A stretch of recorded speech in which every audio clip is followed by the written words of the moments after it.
Common Ground, an alternate approach to urban renewal, aims to examine contemporary transformations of parallel societies in Denmark and propose an alternate approach which is both more sustainable for the environment and the people who live in these communities.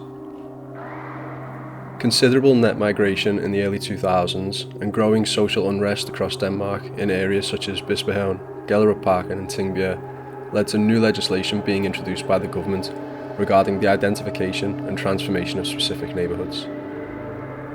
An area classified as a parallel society for 5 consecutive years must then reduce the total proportion of social housing to 40%, either through demolition or new construction. Our planet has a limited supply of raw materials and minerals, many of which take a long time to replenish, while others do not regenerate at all.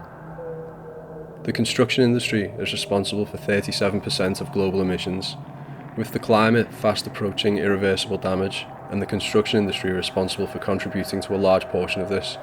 Unnecessary demolition of our building stock should not be an option, merely a last resort.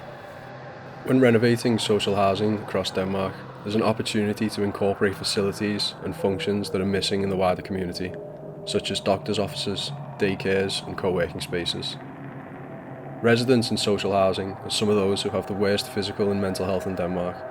Providing them with direct access to these vital facilities is essential in successfully transforming these neighbourhoods.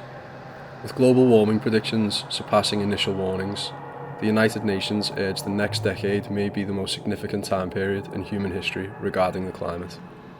And if we are to support the 2030 EU climate targets, unnecessary demolition of our building stock must not be an option.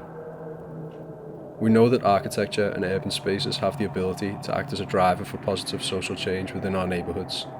If we are to live sustainably and not repeat the mistakes of the past, rather than demolishing our buildings and displacing communities, we must learn to utilise what we already have, get better at building with materials that are sourced locally and recyclable, and when we build new, we build carefully, designing our built environment so that it's adaptable to future change. With many neighbourhoods across Denmark under threat of demolition and displacement, we need to further refine our approach to urban renewal, adapt our transformation policies, and reduce further strain placed on the environment by the construction industry.